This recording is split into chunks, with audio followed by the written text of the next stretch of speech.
130 கோடி மக்கள் வாழ்ற இந்தியாவில் சாதி மதம் இனம் இது எல்லாத்தையும் கடந்து எல்லாரையும் இணைக்கிற விஷயம் ஒன்று இருக்குன்னா முன்னெல்லாம் கிரிக்கெட்னு சொல்லுவாங்க.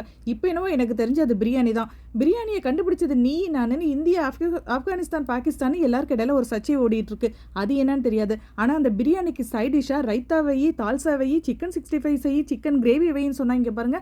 அது கண்டிப்பாக நம்மால் தான். எனக்கு என்னவோ இந்த பிரியாணியை கண்டுபிடிச்சது நிச்சயமாக பெண்களை விரும்புகிற ஒரு ஆளுன்னு தோணுதுங்க. சோத்தாக்கி குழம்பு வச்சு ரசம் வச்சு மோரை கடைஞ்சி அவியல் பண்ணி கூட்டு பண்ணி பொரியல் பண்ணின்னு பெண்கள் களைப்படைஞ்சு போகக்கூடாதுன்னு ஒன் பார்ட் டிஷ்ஷாக இதை கண்டுபிடிச்சி சைவக்காரங்க ஒன்றா காய்கறி அள்ளி போடு, அசைவம் பிடிக்கும்னா கறி அள்ளி போடுன்னு சிம்பிளாக டிசைன் பண்ண ஒரு டிஷ்ஷு தாங்க இந்த பிரியாணி. சைவமும் அசைவமும் வாய்க்கு ருசி மட்டும் இல்லைங்க, காலையில் எந்திரிச்சோம்னா வயிறை கலகலன்னு காலி பண்ணி விட்ற அற்புதமான ஐட்டம் தான் இந்த பிரியாணி.